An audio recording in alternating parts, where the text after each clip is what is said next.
you like folk art, then there's no better place to see some of our region's finest. Today we'll take a look at the permanent and rotating exhibits here at the Kentucky Folk Art Center. We'll meet a few Elliott County artists, and we may even try our hand at creating some folk art.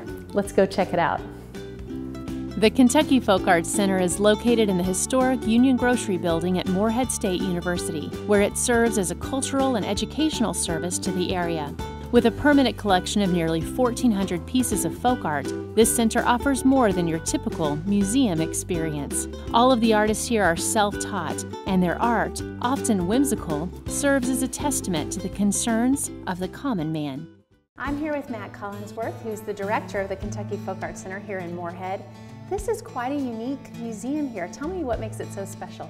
Well, the Kentucky Folk Art Center is one of the few museums in America that deal exclusively with self-taught art, and we're the only museum in the world that deals with self-taught art from one state or region. That's true. I mean, most people have extensive backgrounds and training, but these people have all just had kind of this raw talent. They do, and in Kentucky, especially Eastern Kentucky, is a hotbed for self-taught art, owing largely to the region's long economic struggles. People may not have had the opportunity to pursue a degree in art or to do an apprenticeship. They were working primarily alone outside of the art world, and they learned to do the things they learned to make through trial and error. And we collect those items here and display them. We have about 1,400 pieces of self-taught art in our collection. Well, and what I love about that is that a lot of those art pieces are really heritage pieces. I mean, they're heritage pieces for Appalachia. They're, carving. They learned how to carve maybe on sticks, or they kind of learn these things through their families. And a lot of times that's the case. And folk art, as it came to be known in Kentucky in the late 1960s, was based in sort of those agrarian traditions, the whittling and wood carving. As things have advanced, as the world has changed, now you may find folk artists who are making things that look like a fine artist would make, and fine artists who are making things that look like a folk artist would make, trying to find a market for their work. So it's a very exciting time right now. Well, tell me a little bit about the museum. I know, for instance, the room we're in right now, this is a traveling exhibit. Well, we do changing exhibitions up here in the Adkins Gallery on our second floor. And right now we have an exhibition of student artwork that was produced as part of our project that we did with schools over the past 3 or 4 years. And we change exhibitions up here about every 3 to 4 months. But downstairs in our gallery we display pieces from our permanent collection. At any one time we may have 100 pieces or so on display. Well, and I love this exhibit because you really gave cameras to school children and had them kind of give their point of view. Yes, we sent about 30 cameras in a suitcase around to about 20 or 25 different schools over the past 3 years. And working with the teachers, the students were asked to photograph and write about their home communities. And the pictures in this exhibition, which is called Pictures in Place, is selections of their work. If you want to go see the entirety of their work, you can go to picturesinplace.com and look at all the students' projects. That's wonderful. And there's always something new coming through. Every 3 or 4 months we change out the exhibition up here. Sometimes it's folk art, sometimes it's not. Generally it's something we have to curate here at the museum because we're small and don't have a lot of money to pay for exhibitions. But we do put a new show out every 2 or 3 months. Well, downstairs, your permanent galleries that are down there, tell me about some of those pieces that maybe are more notable. Downstairs we always display things from our permanent collection. We display some of the more iconic pieces that someone might want to find are works by Charlie Kinney from Lewis County, Minnie Adkins, Edgar Tolson, and then we try and show some unexpected pieces. And we still collect. We add 10, 12, 15 pieces a year to our permanent collection, so there's always something new to see. That's true, you're always kind of changing them out, so there's the kind of the fluidness there, so when people come, they're going to see something new. Yeah, every time you come, you're likely to see something new downstairs. We do change out 2 or 3 times a year. Well, that's wonderful. Well, I'm excited. Can you take me on a tour? Sure, be happy to.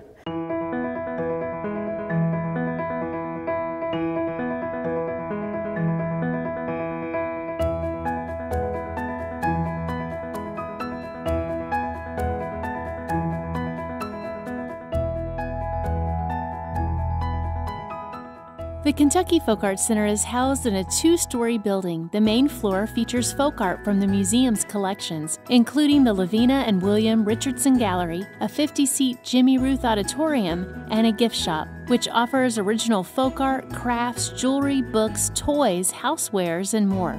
The second-floor gallery is used as a showcase for a variety of cultural events and houses the Edgar Tolson Folk Art Library, as well as the Garland and Minnie Atkins Gallery.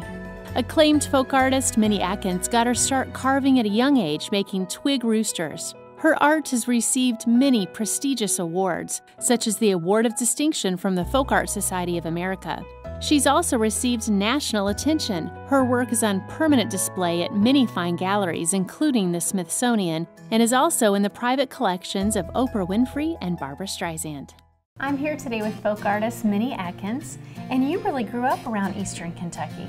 Yes, I grew up in Assenville, Kentucky. That's about 40 miles from here. Now, did you grow up in an artistic family, or how did you discover this talent? No, not really. I grew up in hard times when you didn't have toys to play with.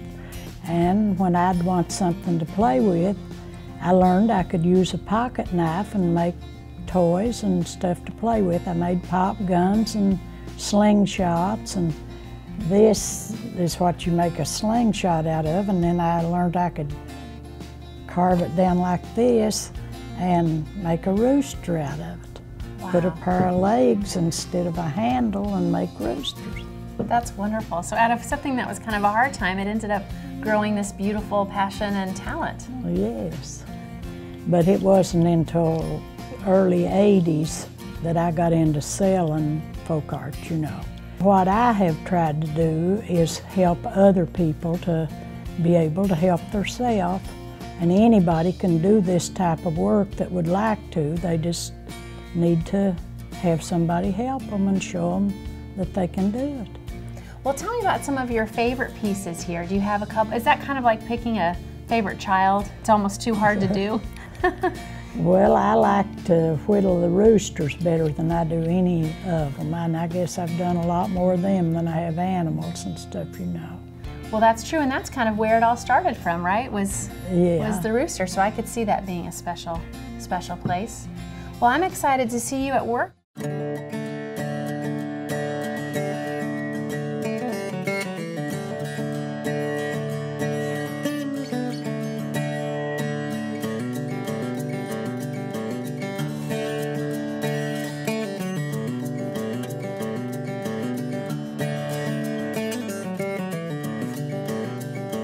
Coming up, we meet two other talented artists who both have connections to Minnie Atkins. We may even get to take part in creating some folk art. It's all coming up after the break.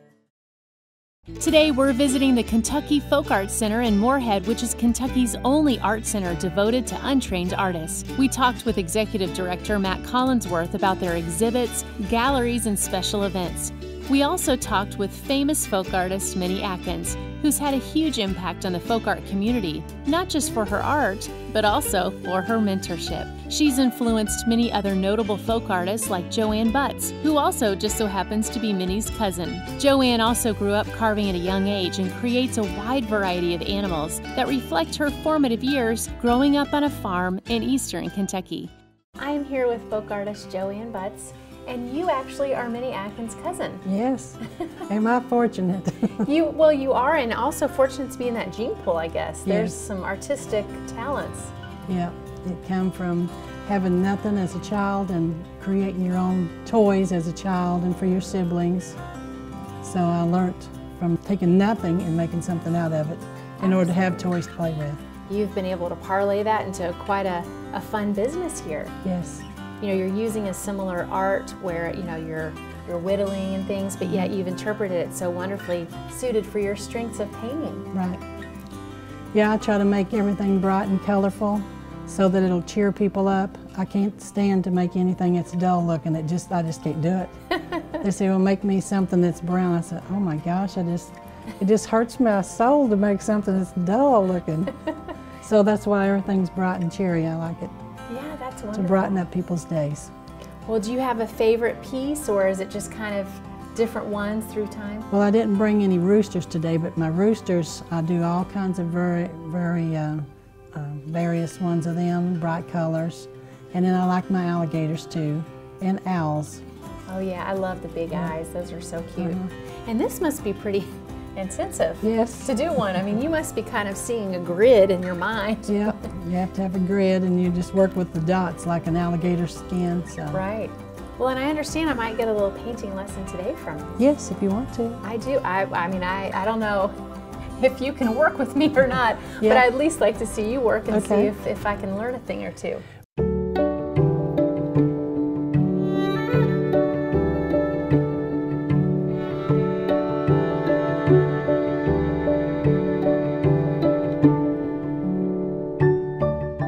Being part of Minnie's family is not the only way to be encouraged in folk art. Being from Minnie's hometown of Eissenville doesn't hurt either. Folk artist Tim Lewis received encouragement for his work from Minnie and today has become one of America's best-known folk stone carvers. Tim's worked with many types of stone, including coal, and was proclaimed Artist of the Year by the Folk Art Society of America in 2007. His work can be seen in a variety of prestigious galleries, including the Smithsonian and Museum of High Art in Atlanta. I'm here with folk artist Tim Lewis, and you grew up in Eissenville with Minnie Atkins. Minnie's dad and my grandma's brother and sisters. Oh, so you're kind of your kin. Yeah. Well, if you're not kin to somebody, you're kin to somebody that is kin to them That's right. around the county. Well, and you use multimedia. I mean, you're Yeah. doing wood, you're painting, you're also doing these beautiful stone. You made a bear out of coal, so that was Yeah. pretty unique. I don't like the way it works, but I made a bear. It worked all right, but it's not the stablest. Sure, I'm sure that would be very difficult to work with. Now, how did you start creating art? Was it the same thing as maybe some of these other artists where you were making your own toys and you just kind of learned? I made a lot of them when we was growing up. You know, we didn't make the pop guns; we'd make water guns. That's better, you know, and slingshots and boats and you know, for the creek. Well, tell me what you enjoy most about being a folk artist. I can stay at home and do it. I can sit in my swing. I made my swing. I can sit there in the sun and whittle a little bit. Birds, that's one reason to make birds, they fly around, you know. I don't know, it's making something that'll, you know, if I get a smile, that's good for me. Well, I think you certainly do that. I'm excited to see you at work.